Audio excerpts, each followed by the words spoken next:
Question है हमारे पास, let A B C D is a square, A B C D एक square है विथ साइड 2a, उसकी साइड कितनी है 2a। Find the coordinates of the vertices of the square. तो इस स्क्वायर के वर्टिसेस के हमें कोऑर्डिनेट्स बताने। दो कंडीशन दे रखी हैं उन्होंने, व्हेन से कंडीशन नहीं बताते हैं। पहली कंडीशन है ए कोइंसाइड विद द ओरिजिन, जो ए वर्टिस है वो कोइंसाइड कर रहा है किससे, ओरिजिन से, ओरिजिन मतलब 0 0, and A B and A D are along O X and O Y respectively. तो देखो पहला वाला क्वेश्चन करते हैं। तो क्योंकि यहाँ पे एक्सिस की बात हो गई है तो पहले एक्सिस बना लेंगे हम, पहले एक्सिस बना लेते हैं।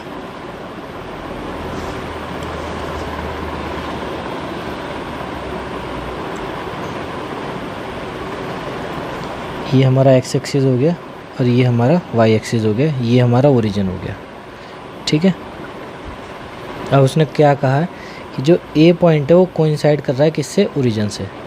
तो ये तो हमारा ओरिजिन पे हो गया ए पॉइंट। ठीक, अब ए बी जो लाइन है वो ओ एक्स के अलॉन्ग है, तो ए से बी, ए बी लाइन मान लेता हूँ मैं यहाँ पे, ये ओ एक्स के अलॉन्ग है, यहाँ पे हो गया हमारा बी पॉइंट। ठीक है, ए डी जो लाइन है वो ओ वाई के अलॉन्ग है, ए डी जो लाइन है वो ओ वाई के अलॉन्ग है, तो ये डी हो गया। ठीक है, अब उसने साइड हमें बताए रखी है, साइड कितनी है 2a, तो ए बी भी कितनी होगी 2a, और ए डी भी कितनी होगी 2a होगी। और सी पॉइंट कहाँ पे होगा, सी पॉइंट यहाँ से बी से परपेंडिकुलर बनाऊंगा और डी से परपेंडिकुलर बनाऊंगा, तो सी पॉइंट कुछ यहाँ पे होगा। ठीक है, अब इसके कोऑर्डिनेट्स हमें बताने हैं किसके, इन चारों वर्टिसेस के। वर्टिस क्या है, ए बी सी और डी, इसके बताने मेरे को। ठीक है, अब ध्यान से देखो,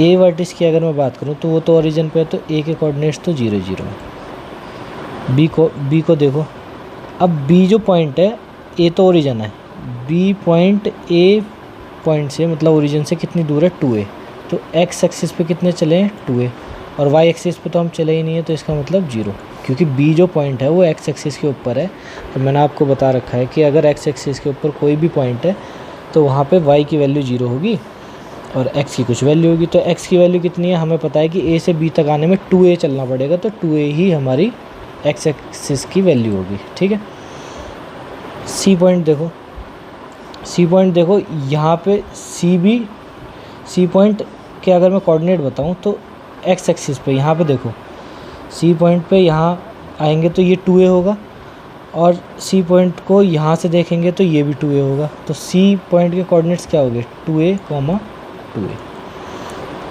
ठीक है, ऐसे तो हम निकालते हैं कोऑर्डिनेट्स। भाई जो सी पॉइंट है वहाँ से हम देखेंगे कि ये एक्स एक्सिस पे कितना है, और वहाँ से सी पॉइंट से हम देखेंगे कि ये वाई एक्सिस पे कहाँ टच कर रहा है। तो देखेंगे कि भाई बी पॉइंट जो है ये 2a, 2a पे लाई कर रहा है बी ए, और डी पॉइंट भी 2a पे लाई कर रहा है, तो सी के कोऑर्डिनेट्स हो गए 2a, 2a, इस तरह से। ठीक है, अब आगे देखो, आगे समझो। डी पॉइंट की अगर मैं बात करूं तो डी पॉइंट वाई एक्सिस पे लाई कर रहा है, तो वाई के तो कुछ वैल्यू होगी, लेकिन एक्स की क्या वैल्यू होगी 0। तो वाई की क्या वैल्यू है, वाई की वैल्यू यहाँ से पता चल रही है कि ए से जब हम डी तक गए तो कितना चलना पड़ा 2a, तो डी के कोऑर्डिनेट्स आ गए हमारे पास 0, 2a। तो फर्स्ट पार्ट ये हमारा हो गया, हमने इसके कोऑर्डिनेट्स निकाल दिए, ये हमारे फर्स्ट पार्ट का आंसर है। ठीक है, सेकंड पार्ट देखो, सेकंड पार्ट में बोला the centre of the square is at the origin and the coordinates axis are parallel to the sides A B and A D. जो कोऑर्डिनेट्स के axis हैं वो ए डी लाइन और ए B line और A D line के parallel है। देखो समझो ध्यान से, पार्ट 2 में कार्टेशियन प्लेन तो हमें बनाना ही पड़ेगा फिर से, मतलब ग्राफ का यूज़ हमारा होगा ही होगा। अब उसने कहा है कि जो स्क्वायर जो है उसका सेंटर ओरिजिन पे है, तो ऐसे ही इस तरह से मैंने एक स्क्वायर बना लिया और उसका सेंटर कहाँ हो गया, ओरिजिन पे हो गया। ठीक है, और ये मेरी साइड्स हैं ए बी सी और डी। उसने बोला ए बी लाइन और ए डी लाइन पैरेलल है, तो A B line X axis के पैरेलल होगी और A D line Y axis के पैरेलल होगी। ठीक है, अब देखो चारों साइड जो है 2a हैं, क्योंकि उसने हमें पहले मेंशन कर रखा है कि जो स्क्वायर की साइड है वो कितनी है 2a है। तो ये वाला जो पॉइंट होगा ये कितना होगा, ओरिजिन से, ये तो ओरिजिन हो गया, यहाँ से ये पॉइंट होगा a, ठीक है। और ओरिजिन से ये वाला पॉइंट कितना होगा, नेगेटिव है, ठीक। ऐसे ही अगर मैं ऊपर की तरफ जाऊँगा तो वहाँ पे भी कितना होगा, ये a पॉइंट होगा और ये नीचे की तरफ नेगेटिव होगा। अब देखो साइड आधी आधी बढ़ गई ना, क्योंकि उसने बोला है कि स्क्वायर का जो सेंटर है वो ओरिजिन पे है, तो इसका मतलब कि इन साइड्स को इक्वली बाइसेक्ट करेगा ये। तो अब तो हमारे लिए बहुत आसान हो गया। अब हमें एक ए पॉइंट का कोऑर्डिनेट निकालना है। तो ए पॉइंट का कोऑर्डिनेट देखो, ए पॉइंट का कोऑर्डिनेट ये एक्स एक्सिस पे भी नेगेटिव है यहाँ पे देखो, और वाई एक्सिस पे भी नेगेटिव है। तो ए पॉइंट के कोऑर्डिनेट क्या आ गए, -a, ठीक। बी कोऑर्डिनेट को देखो, बी कोऑर्डिनेट को देखो, ये एक्स एक्सिस पे तो पॉजिटिव है, वाई एक्सिस पे नेगेटिव है, तो इसके a, -a, ठीक है। सी को देखो, सी कोऑर्डिनेट एक्स एक्सिस पे भी पॉजिटिव है और वाई एक्सिस पे भी पॉजिटिव है, तो a, a इसके कोऑर्डिनेट आ गए। और डी कोऑर्डिनेट, डी पॉइंट को देखो, तो डी पॉइंट एक्स एक्सिस पे नेगेटिव है लेकिन वाई एक्सिस पे पॉजिटिव है, तो डी के कोऑर्डिनेट्स आ गए -a, a। तो ये इस तरह से हमने ये क्वेश्चन किया। तो जैसे जैसे उसने बोला वैसे वैसे हम करते गए और हमने इनके कोऑर्डिनेट्स निकाल दिए। अब नेक्स्ट क्वेश्चन की तरफ चलते हैं।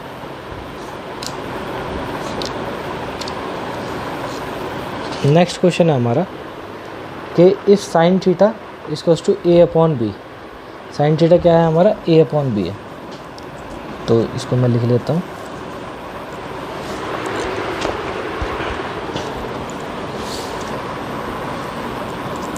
Sign theta equals to a/b। और हमें फाइंड करना है क्या, फाइंड करना है हमें sec theta plus tan theta in terms of a and b, मतलब a और b की टर्म में ही हमें सॉल्व करना है। तो साइन थीटा एक्चुअल में होता क्या है साइन थीटा होता है परपेंडिकुलर अपॉन में हाइपोटेन्यूस। तो परपेंडिकुलर की जगह a दे रखा है और हाइपोटेन्यूस की जगह b दे रखा है। तो यहाँ से हम क्या बेस नहीं निकाल सकते, बेस निकाल सकते हैं। तो बेस क्या होता है, बेस होता है रूट में परपेंडिकुलर हाइपोटेन्यूस का स्क्वायर माइनस परपेंडिकुलर का स्क्वायर, हाइपोटेन्यूस का स्क्वायर माइनस परपेंडिकुलर का स्क्वायर। तो बेस इक्वल्स टू हो जाएगा हमारा, h क्या है, h है हमारा h क्या है हमारा b, तो b का स्क्वायर माइनस a का स्क्वायर। तो हमें क्या चाहिए, हमें चाहिए सेक थीटा। तो सेक थीटा कैसे निकलता है, अब जब कभी भी आपको कन्फ्यूज़न हो कि भाई हम sine cos tan cosec sec cot कैसे निकालेंगे, तो आपको ये याद होना चाहिए पंडित बद्री प्रसाद हर हर भोले। कभी कभी ऐसा होता है कि जल्दबाजी में कन्फ्यूज़न हो जाती है, तो इससे क्लियरिटी आ जाएगी। साइन की वैल्यू p/h, कॉस की वैल्यू b/h, टेन की वैल्यू p/b और कॉट की वैल्यू b/p और सेक की वैल्यू h/p और कोसेक की वैल्यू h/p।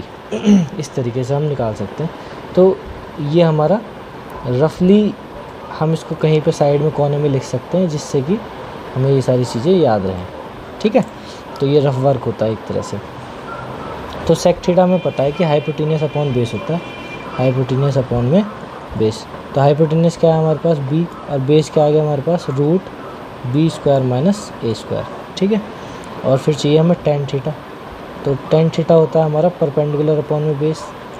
तो परपेंडिकुलर क्या है हमारे पास, परपेंडिकुलर है a और बेस क्या है हमारे पास, बेस अभी हमने निकाला b square minus a square, ठीक है।